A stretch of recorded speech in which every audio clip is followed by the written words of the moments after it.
Assalamualaikum warahmatullahi wabarakatuh. Artikel yang saya pilih untuk menjadi ulasan artikel saya ditulis oleh Nik Safiah Karim dan Wong Au Lam Chi yang bertajuk Keanekaan Binaan Ayat Bahasa Melayu dalam Sejarah Melayu. Seterusnya, artikel ini memfokuskan atau menumpukan kepada jenis binaan ayat yang terdapat dalam bahasa Melayu di dalam buku sejarah Melayu. Seperti kita sedia maklum bahawa buku sejarah Melayu atau dikenali sebagai Sulalatus Salatin merupakan satu buku yang tebal, panjang dan terdapat banyak bab di dalamnya. Oleh disebabkan terdapat banyak bab di dalam buku sejarah Melayu yang ingin difokuskan, tetapi Nik Safiah Karim dan rakan penulisnya telah mengecilkan batasan kajian mereka dengan memfokuskan kepada satu bab sahaja, iaitu Cetera yang kedua.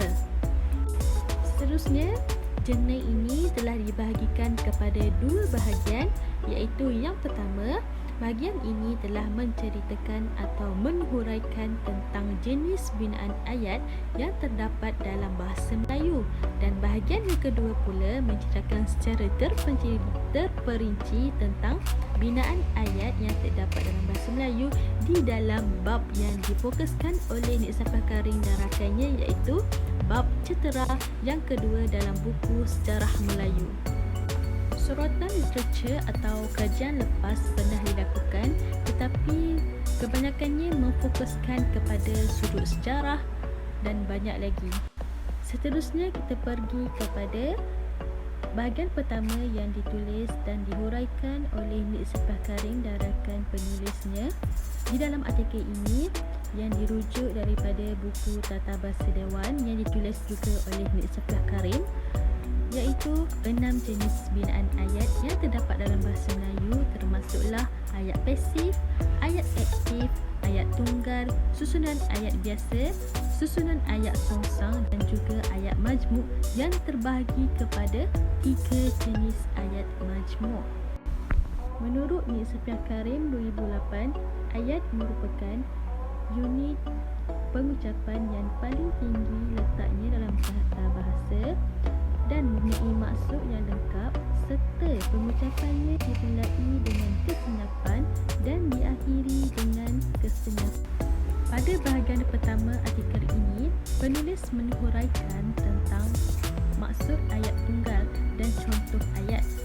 Maksud ayat tunggal menurut artikel ini, ayat yang mempunyai satu klausa sahaja, iaitu mempunyai satu subjek dan satu predikat. Contoh ayat yang diberikan di dalam artikel itu ialah pasukan hoki itu sangat hebat. Di sini kita dapat lihat bahawa terdapat satu sahaja subjek iaitu pasukan dan satu sahaja subjek iaitu sangat hebat. Di dalam artikel ini juga terdapat huraian tentang susunan ayat biasa dan juga susunan ayat songsang.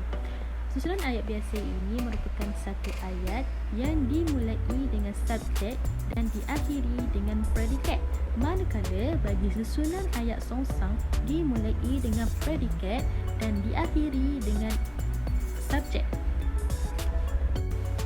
Di dalam artikel ini juga, penulis menghuraikan tentang susunan ayat songsang yang mempunyai dua jenis, iaitu pendepanan seluruh predikat dan pendepanan sebahagian predikat sahaja.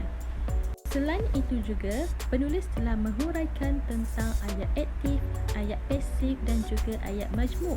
Ayat aktif juga telah dibahagikan kepada dua, iaitu ayat aktif transitif dan juga ayat aktif tak transitif. Seterusnya, ayat majmuk juga telah dibahagikan kepada 3 bahagian, iaitu ayat majmuk campuran, ayat majmuk pancangan dan juga ayat majmuk gabungan. Seterusnya kita pergi kepada bahagian kedua yang terdapat di dalam artikel ini, iaitu bahagian ini telah menganalisis dan menghuraikan secara terperinci tentang jenis binaan ayat yang terdapat di dalam sejarah Melayu dan difokuskan kepada Cetera yang kedua. Seterusnya pada bahagian ini juga, penulis artikel ini telah menganalisis tentang kekerapan ayat yang ditulis oleh pengarang dalam buku sejarah Melayu tersebut.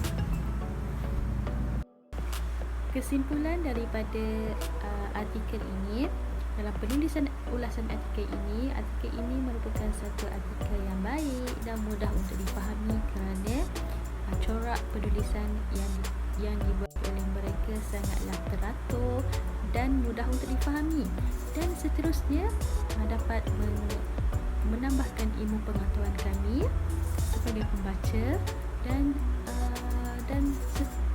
kami dapat mengetahui bahawa ayat yang paling banyak digunakan di dalam buku tersebut merupakan ayat Songsang dan juga ayat Majmuk yang merupakan ayat yang panjang-panjang. Di sini kita dapat lihat bahawa memang dalam buku sejarah Melayu ini memang sukar untuk difahami dan sukar untuk kita menentukan binaan jenis ayat apa yang mereka gunakan. Sekian, terima kasih.